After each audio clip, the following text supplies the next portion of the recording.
Mirade, unha das persoas que fai isto de forma extraordinaria é Mondra, que acaba de sacar álbum de ronda. E os Dora Galega quixemos ir de ronda con Mondra porque dá gusto escoitalo falar, pero sobre todo, escoitalo cantar.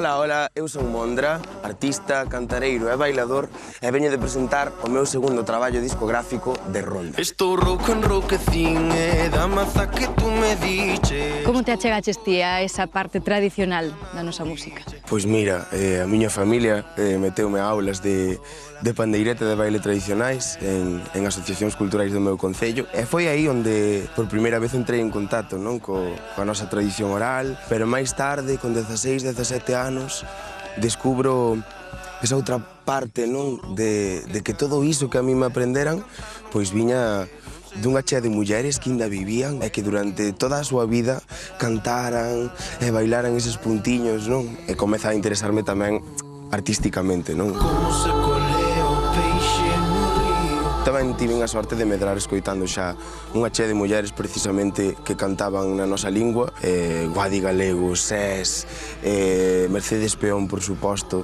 Todas elas fixéronme ver dende moi novo que eu podía tamén cantar na miña lingua e subir ao escenario unha pandeireta e grazas a todas elas estamos onde estamos hoxe. Sei como amainar esta gana que che ten. No novo álbum da ronda. Sí, hai un pouco de todo na ronda, é dicir, hai moita sexualidade, por suposto, pero tamén hai outra parte que é máis reflexiva, máis íntima, máis persoal.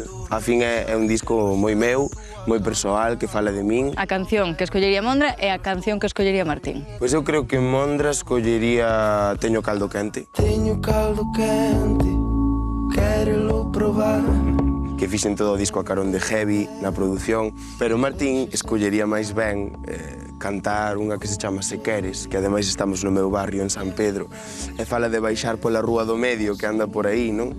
É unha canción máis sentidiña, máis introspectiva, non? Entón, eu escollería como Martín, Se Queres. Se queres que vaya para sentirte ben, cando empece o día, verte ti tamén. E ti, estando dentro desa xeración que achega a cultura nosa a esas novas xeracións, como ves ti? Hai máis xente nova que cada vez ten máis curiosidade polo noso? Hai máis xente en xeral daqui que se achega, non? Ou que ve interese no que estamos facendo no panorama da música aquí.